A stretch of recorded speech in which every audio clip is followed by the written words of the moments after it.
શું આવનારું યુદ્ધ પ્રશાંત મહાસાગરમાં થશે?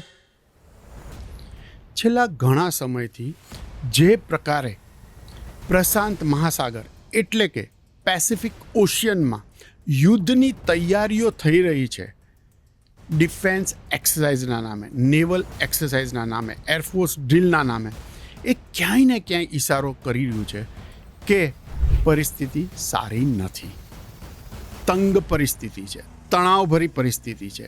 અને ક્યાંય ને ક્યાંય રશિયા, ચાઇના, ઉત્તર કોરિયા એવો સંદેશો જાપાન, તાઇવાન અને અમેરિકાને આપવા માંગે છે કે જરૂર પડે તો એ કાંઈક કાકરીચારો કરશે જે જાપાન, અમેરિકા, ઓસ્ટ્રેલિયા, નેટોને યુદ્ધમાં ખેંચી લાવે.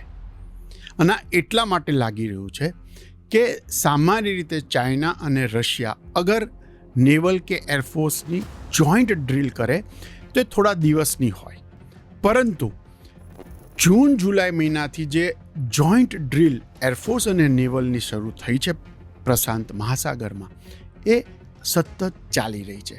વચ્ચે બ્રેક લઈને રશિયા અને ચાઇના, ક્યારેક રશિયા, ચાઇના અને ઉત્તર કોરિયાના સેના ડિફેન્સમાં, ખાસ કરીને નેવલ અને એરફોર્સ જોઈન્ટ ડ્રીલ કરી રહ્યા છે પ્રશાંત મહાસાગરમાં.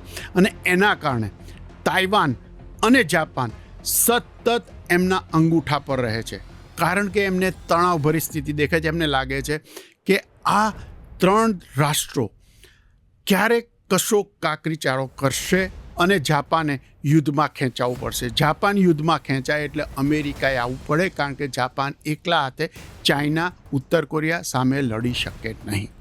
સવાલ એ છે કે શા માટે ચાઇનાને તાઇવાન કંટ્રોલમાં લેવું છે, નિયંત્રણમાં લેવું છે? ચાઇના હંમેશા એવું કહેતું રહ્યું છે, દાવો કરતું રહ્યું છે કે તાઇવાન એનો જ એક હિસ્સો છે અને એના પર એને અધિકાર છે, એ કંટ્રોલ કરવાનો ચાહે છે. તાઇવાન પાસેથી જે પેસિફિક મહાસાગર પસાર થાય છે એને કહેવામાં આવે છે કે તાઇવાન સ્ટ્રીટ વેપાર માટે ખૂબ જ અગત્યનો દરિયાઈ માર્ગ આ છે. પૂર્વ અને પશ્ચિમ આ બે દેશો, બે ભાગ વચ્ચે જે વેપાર થાય છે એ તાઇવાન સ્ટ્રીટથી થાય છે. અને એટલા માટે થઈને આ તાઇવાન પર કંટ્રોલ કરવો ચાઇના માટે ખૂબ અગત્યનો છે. તો એ સીધું જ પશ્ચિમી દેશોનું નાક દબાવી શકે અને દુનિયાના અર્થતંત્ર પર નિયંત્રણ લાવી શકે. નમસ્કાર દર્શક મિત્રો, બેનિફિટ ન્યૂઝના હરેશ ઝાલા ડીકોડ્સમાં આપનું સ્વાગત છે. છેલ્લા ઘણા સમયથી રશિયા અને ચાઇના એના નેવલ અને એરફોર્સ પ્રશાંત મહાસાગર એટલે કે પેસિફિક ઓશિયનમાં ડ્રીલ કરી રહ્યા છે.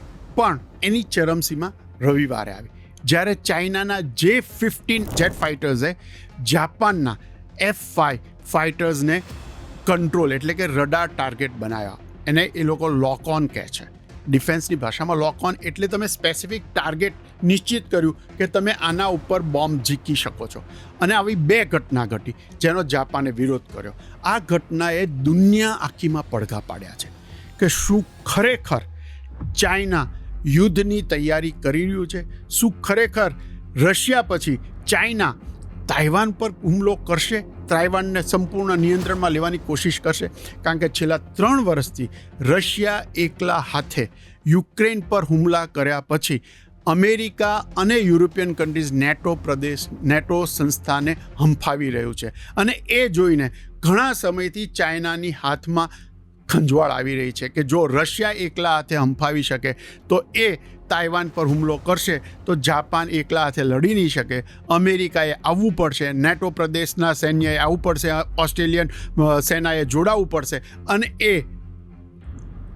વિશ્વને વિશ્વ યુદ્ધની કગાર પર લઈ જશે. આમાં બે વસ્તુ સાબિત થશે. એક કે પશ્ચિમી પ્રદેશોનો જે એક બ્લોક છે અમેરિકા અને યુરોપનો, જે અત્યાર સુધી સમગ્ર દુનિયામાં સત્તાનો સુપર પાવર બતાવતું હતું, એના સામે રશિયા અને ચાઇના એક નવા સુપર પાવર અથવા નવી ધરી તરીકે ઉભરશે. અને એ દુનિયા માટે સૌથી મોટો પડકાર થશે, ખાસ કરીને અમેરિકા જે પોતાની જાતને સુપર પાવર અને દુનિયાના જમાદાર તરીકે પ્રસ્થાપિત કરી ચૂક્યું છે, કરવા હજી માંગે છે. જો ચાઇના તાઇવાન ઉપર હુમલો કરે છે તો ઉત્તર કોરિયા પણ આમાં જોડાઈ શકે છે. તે સ્થિતિમાં જાપાન અને અમેરિકા એકલા હાથે રશિયા, ચાઇના અને ઉત્તર કોરિયા સામે લડી શકશે નહીં. એટલે ઓસ્ટ્રેલિયાએ જોડાવવું પડશે અને નાટો સંગઠનના સૈન્યએ પણ જોડાવવું પડશે. એવી સ્થિતિ ઉભરી રહી છે. જાપાન સતત મોનિટર કરી રહ્યું છે ચાઇનાની હિલચાલ પર. તાઇવાન અને દક્ષિણ કોરિયા પણ સતત ફરિયાદ કરી રહ્યું છે કે ચાઇનાના એરફોર્સ અને ફાઇટર વિમાન એમની સરહદની નજીક ડ્રીલ કરી અને એમને ઉશ્કેરી રહ્યા છે.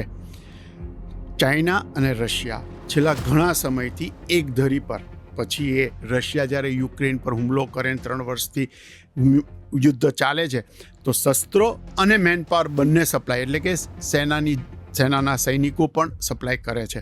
એ સ્પષ્ટ કરે છે કે આવનારા દિવસોમાં આ બે દેશો એક થઈને અમેરિકા સામે ઊભા રહે તો નવાય નહીં. અને જ્યારે આ પરિસ્થિતિનું નિર્માણ થશે, અગર પ્રશાંત મહાસાગર આવનારા દિવસોમાં નવી યુદ્ધભૂમિ બની જશે, ત્યારે શું થશે તે સમજવાની બહુ જ જરૂર છે. વિશ્વ આખાના વેપાર ઉપર અસર થશે પહેલી, કારણ કે તાઇવાન સ્ટ્રીટથી પશ્ચિમ અને પૂર્વ જોડાયેલા છે. બીજું કે જેવું યુદ્ધ થશે એટલે સમગ્ર દુનિયાના તમામ અગ્રણી દેશોએ તેમના પૈસા યુદ્ધ માટે વાળવા પડશે. યુદ્ધ સામગ્રી વધારે ખરીદવી પડશે. એટલે યુદ્ધ સામગ્રી, જહાજ હોય, ફાઇટર હોય, ડ્રોન્સ હોય કે અન્ય સામગ્રી, એની માંગ વધશે. પરિણામે ફ્યુલ પણ વપરાશે અને એના કારણે પેટ્રોલિયમ પ્રોડક્ટના ભાવ વધશે. આ બધી જ વસ્તુ મોંઘવારી તરફ દુનિયાને લઈ જશે. કારણ કે અત્યારે દુનિયાના કોઈ પણ દેશની સરકાર એમના દેશમાં મોંઘવારી નાથી શકતી નથી. એટલે કાંઈક એવું કરી રહ્યા છે કે દુનિયા અને દુનિયામાં વસતા લોકોનું ધ્યાન યુદ્ધ તરફ અથવા બીજી કોઈ પ્રવૃત્તિ તરફ ખેંચાય અને મોંઘવારી તેમને દેખાય નહીં.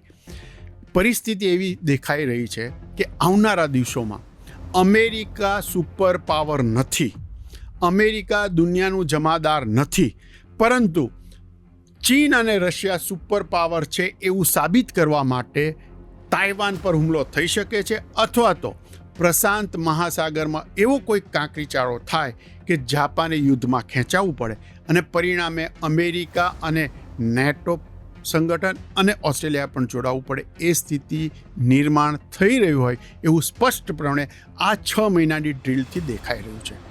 દુનિયામાં શાંતિ સ્થપાઈ રહે તે માટે દરેક દેશ સંયમ જાળવે, બીજા દેશને હડપવાની કોશિશ ના કરે, એ અતિ ઉત્તમ છે.